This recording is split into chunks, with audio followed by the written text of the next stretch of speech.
Reuters की खबर के मुताबिक इस प्रदर्शन में 10,000 से ज्यादा लोग शामिल हुए। इस्लामाबाद में हुए इस प्रदर्शन को लीड करने वाला सबसे बड़ा चेहरा था साद रिजवी का, जो कि तहरीके लब्बैक का चीफ है। इस प्रदर्शन का टारगेट था इस्लामाबाद में अमेरिका का दूतावास। इस मार्च को इस्लामाबाद की पुलिस ने रेड जोन के आगे नहीं बढ़ने दिया, लेकिन मार्च में जिस तरह के नारे लगे, जिस तरह के भाषण हुए, वो भी बताने के लिए काफी है कि एक युद्ध के बहाने धर्म की राजनीति कितनी गरमाई जा सकती है।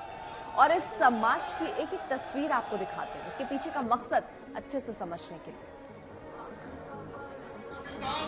इस मार्च में बड़ी संख्या में छोटे छोटे बच्चों को शामिल किया गया।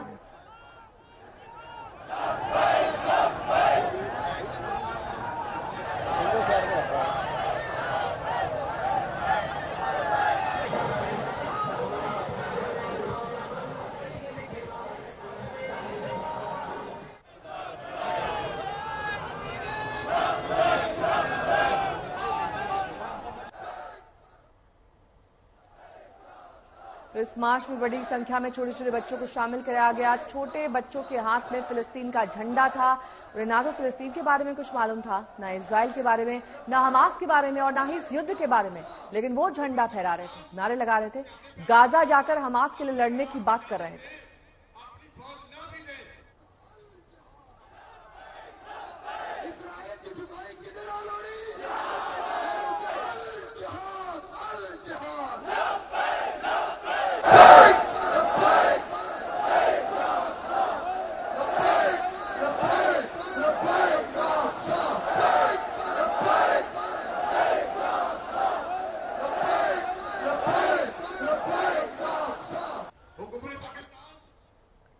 इस मार्च में व्हील चेयर पर कुछ विकलांगों को भी दिखाया गया। वो चल नहीं सकते थे, दौड़ नहीं सकते थे, लेकिन धर्म के नाम पर, बिरादरी के नाम पर चलाई गई इस दौड़ में उन्हें शामिल कराया गया।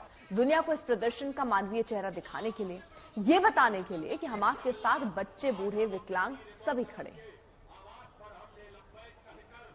तहरीके लब्बैक पाकिस्तान के नेताओं के इस मार्च को एक मंच के तौर पर अपने धार्मिक एजेंडे के लिए इस्तेमाल करने का पूरा प्रयास किया गया।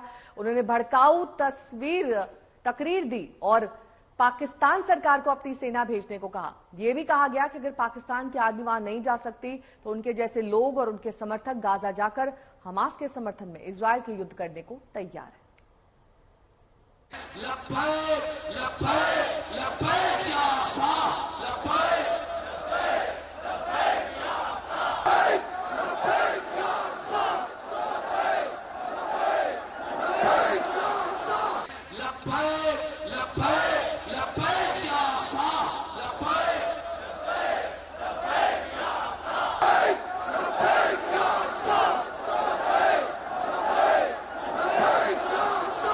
हुकूमत पाकिस्तान से हमने पहले भी कहा था, अब भी अगर आप